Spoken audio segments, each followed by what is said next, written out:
नमस्कार बच्चों, मैं स्नेहा श्रीवास्तव आप सभी का स्नेहलोक हिंदी ट्यूटोरियल में स्वागत करती हूँ। बच्चों, आज हम कबीर की साखी पढ़ेंगे जो स्पर्श भाग 2 कक्षा 10वीं के कोर्स बी का पहला चैप्टर है। चैप्टर को शुरू करने से पहले, उसकी सविस्तार व्याख्या करने से पहले आज का क्लास उसके सारांश पे होगा।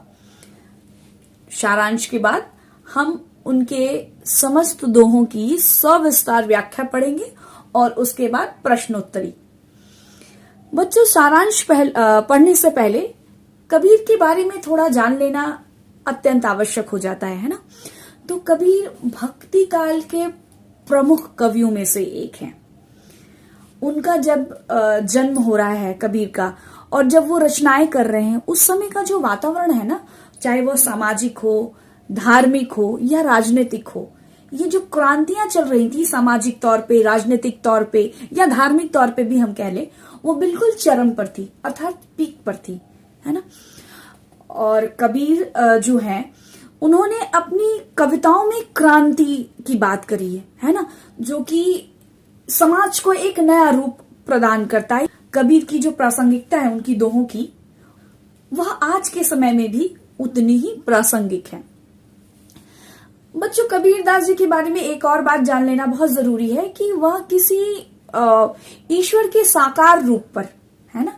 साकार रूप मतलब जिसका एक रूप होता है ना, आंख, नाक, मतलब पूरा शरीर, है ना। वो पूरे ईश्वर के एक स्वरूप को नहीं मानते थे, ईश्वर को मानते थे, है ना।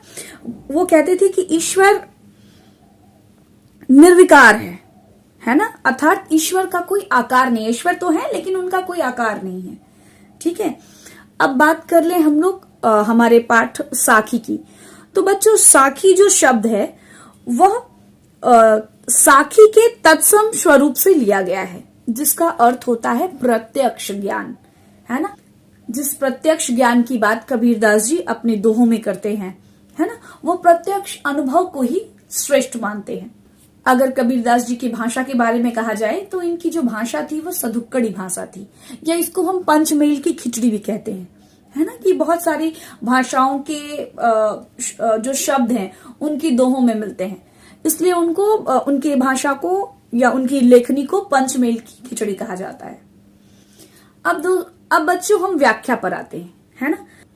कबीरदास जी ने प्रथम साखी में बोली के महत्ता पर विशेष बल दिया है, बोली अर्थात वाणी। दूसरे दोहे में उन्होंने मृग और उसकी कस्तूरी के बारे में बात करी है, और उससे यह दर्शाया है कि हमारा जो ईश्वर है, हमारा जो भगवान है, वो हमारे हृदय में ही वास करता है। इसके लिए हमें कहीं अन्यत्र उन्हें ढूंढने की आवश्यकता नहीं है।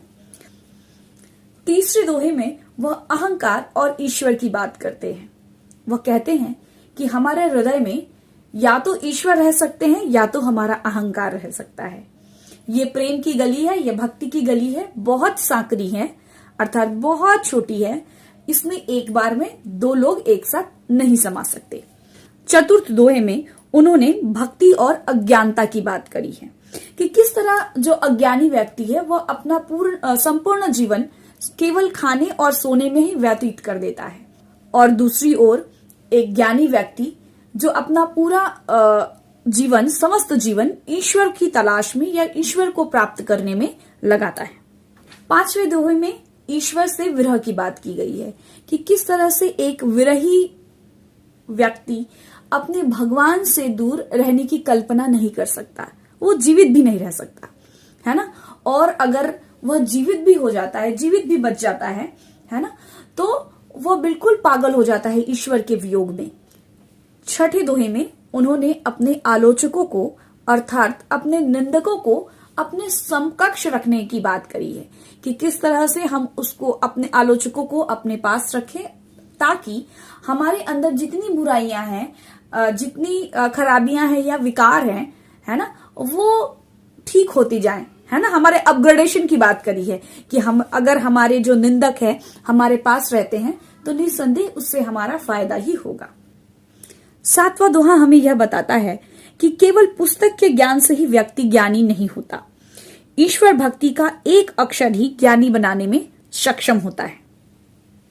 8वां दोहा हमें यह बताता है कि कबीर ने ज्ञान रूपी मशाल से अपना घर जला लिया है।